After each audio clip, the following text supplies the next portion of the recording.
Hey, we're going to do a walk and talk, and we're basically going to go straight up to Sao Paulo ruins. And the walk and talk is going to be comparing Brazil and Macau when it comes to COVID vaccinations. And let's get started. Let's go check out the room.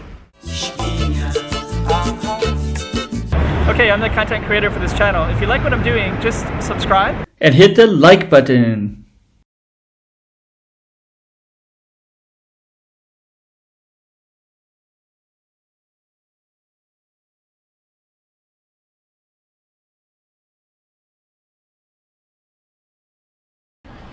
Okay, we're going to talk about Macau and Brazil, and the vaccinations. I've been watching Macau and Brazil, and there's been a lot of differences. Maybe I'll talk about those as well.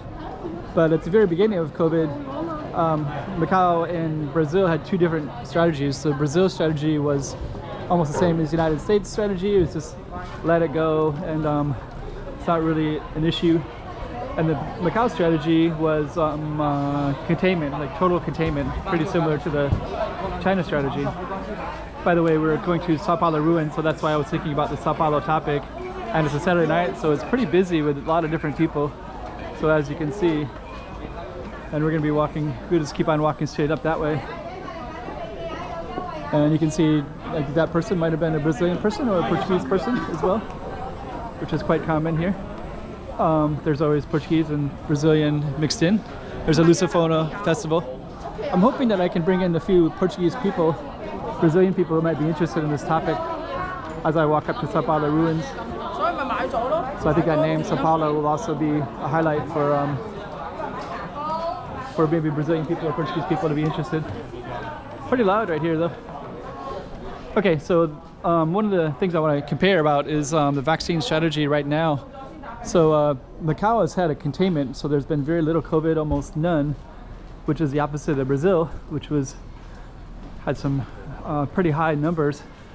But now the whole world has discovered the vaccinations, and Macau is a small little country, and they bought all their vaccinations really early on, and then that's kind of everybody can see that pretty clearly, that that's our way out of the COVID situation. And Brazil embraced that, and when I look at the numbers of vaccinations, they're higher than tiny little Macau.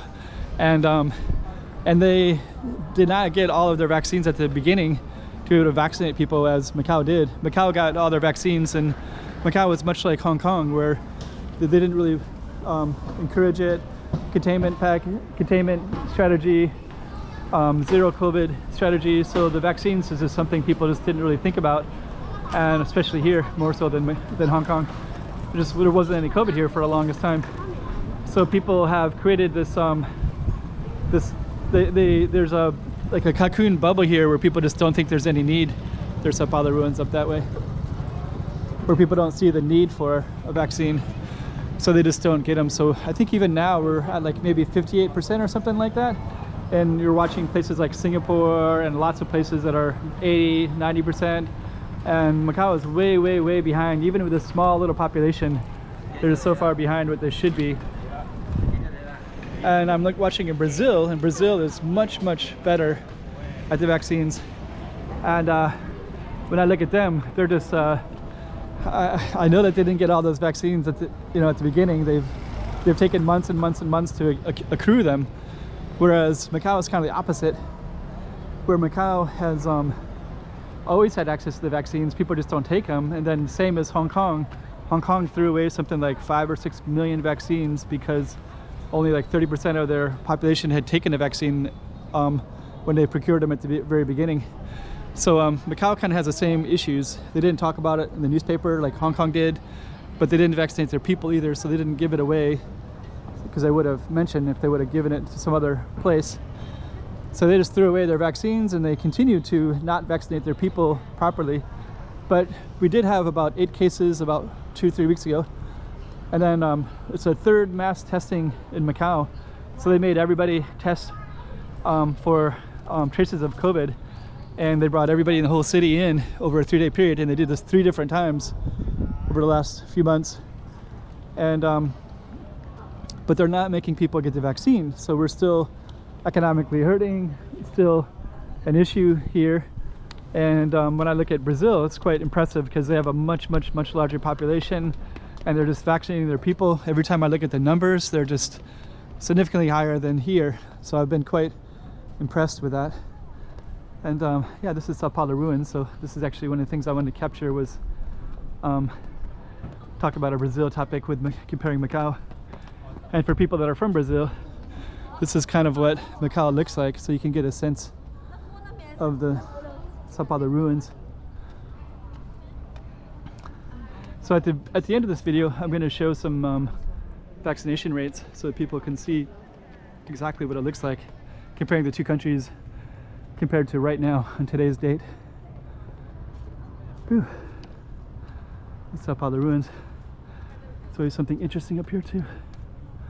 And if you are from Brazil and you're curious about Macau, I'm always filming it so you can get some ideas of what it looks like. And I'll try to do more of these walk and talks because I know people really like that a lot. And that's Sao Paulo ruins. So I'll probably put Sao Paulo's in the title, and Brazil in the title, and then compare it with Macau. People from Brazil, Macau and such. Maybe people from Brazil will be interested in this Macau footage. Okay, hope you like that comparison between Brazil and Macau. And we're going to cut to the spot where I can show you the statistics between the two cities. Here we are watching all the COVID vaccines, and it's October 24 on a Saturday.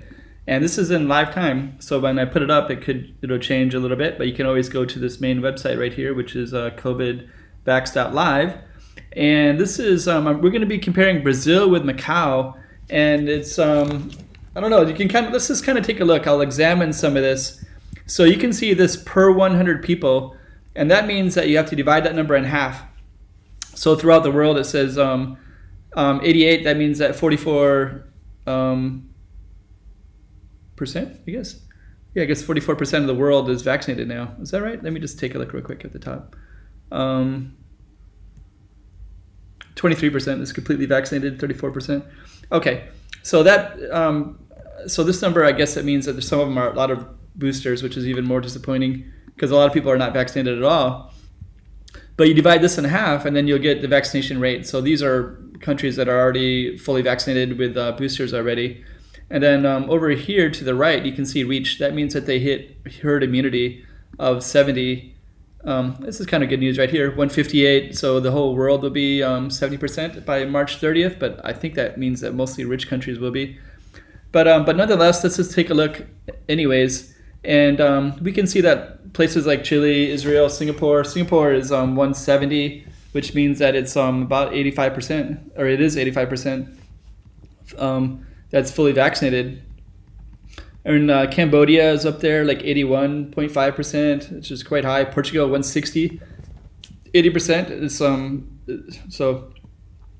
But we're going to go down a little bit further. China is just massively vaccinating people. Just every time I look at that, those numbers are just skyrocketing.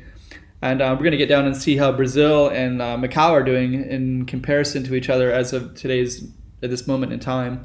Malaysia's kind of moving, Italy, Japan's been moving kind of like the same like China, just constantly moving. And let's just get down a little bit to the Brazil and Macau. But so you can see some of the bigger players. And then to the right, you can see how many days before they're fully vaccinated. And it looks like Sweden and a lot of Europe is. And we can see that UK is going to be coming up soon. So let's get down there to Macau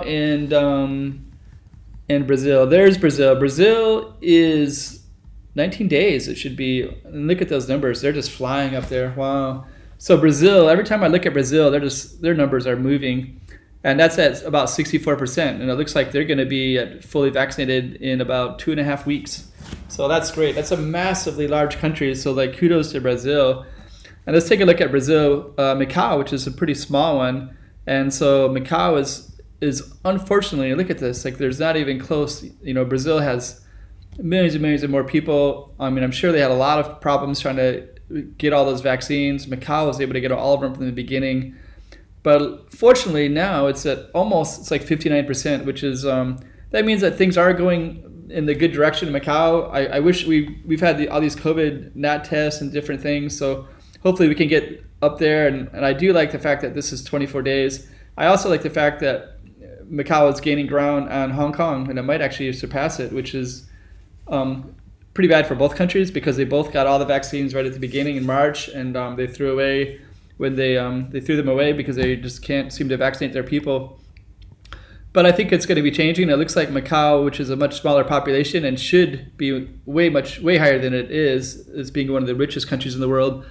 But so kudos to Brazil for surpassing this tiny little rich country that has a small population that just can't seem to vaccinate their people very quickly, unfortunately.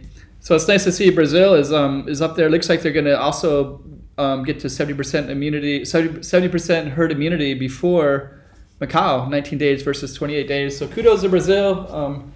It's really great to see that, and I'm hoping that Macau can catch up with you because I know that Macau really wants to open up economically and have the foreign tourism and have foreigners come back as well so that they can return to their jobs and families and businesses and things like that that they haven't been able to do.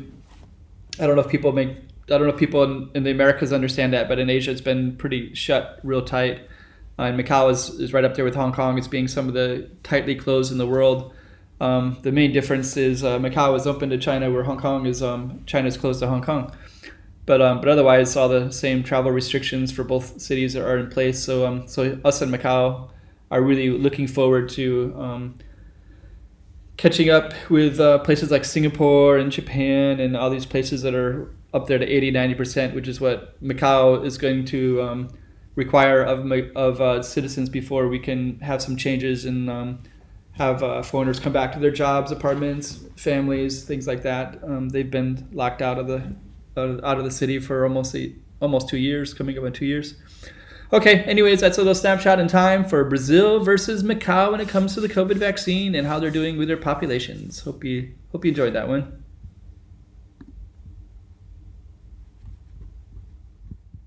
Chiquinha, Chiquinha. Let's go check out the room. Oh, hey guys. 3 things. Like, subscribe, make some comments below. It'll really help out my channel. All right. Chiquinha. Chiquinha.